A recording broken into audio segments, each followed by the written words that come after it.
സ്വപ്നക്കൂട് അനുഭവം പങ്കുവെച്ച് കുഞ്ചാക്കോ ബോബൻ. 1981 പുറത്തിറങ്ങിയ ധന്യ എന്ന ചിത്രത്തിൽ ബാലതാരമായിട്ടായിരുന്നു കുഞ്ചാക്കോ ബോബന്റെ അരങ്ങേറ്റം.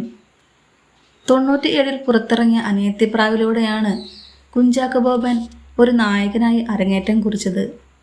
കുഞ്ചാക്കോ ബോബന്റെ കരിയറിൽ സെപ്പറേറ്റ് ഫാൻ ബേസ് ഉള്ള ചിത്രമാണ് 2003 പുറത്തിറങ്ങിയ സ്വപ്നക്കൂട്. ചിത്രത്തിലെ ഗാനങ്ങളും രംഗങ്ങളും പുതിയ തലമുറയ്ക്കിടയിലും ഹിറ്റായി മാറിക്കൊണ്ടിരിക്കുന്നുണ്ട്.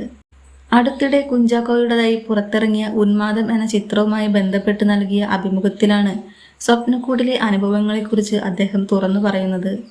ചിത്രത്തിലെ ഗാനരംഗം ഷൂട്ട് ചെയ്യാനായി വിദേശ രാജ്യമായ വിയന്നയിൽ പോയപ്പോൾ ഭാവനയ്ക്ക് അപകടം പറ്റിയതിനെക്കുറിച്ചാണ് താരം സംസാരിച്ചത്. ഓസ്ട്രേലിയയിലും വിയന്നയിലുമായി ഷൂട്ട് ചെയ്യുന്ന സമയത്ത് കറുപ്പിനഴക് എന്ന പാട്ടിൻ്റെ ഷോട്ടായിരുന്നു ആദ്യം എടുത്തത്. ദൂരത്തു നിന്നും ഭാവനയും മീരയും സൈക്കിൾ ചവിട്ടി വരുന്നതാണ് ഷൂട്ട് ചെയ്യേണ്ടത്. ചെറിയൊരു കയറ്റത്തിൽ നിന്നും ഇറങ്ങി വരികയാണ്. ഇറക്കത്തിൽ വരുമ്പോൾ ഭാവനയ്ക്ക് ബ്രേക്കും കിട്ടിയില്ല, കൺട്രോളും കിട്ടിയില്ല. നേരെ ആ ഇറക്കത്തിൽ നിന്നും വന്ന് അവിടെ നിർത്തിയിട്ടിരുന്ന കാറിലിടിച്ചു വീണു. ഭാവന വീഴാൻ പോകുന്നത് കണ്ടിട്ട് ഏറ്റവും ആദ്യം അവിടെ നിന്ന് ഓടി മാറിയത് ഭാവനയുടെ അച്ഛനാണ്.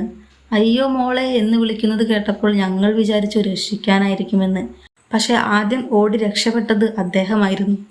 ഇങ്ങനെ രസകരമായ ഒരു അനുഭവം പങ്കുവെച്ച് ചിരി പടർത്തുകയാണ് കുഞ്ചാക്കോ ബോബൻ.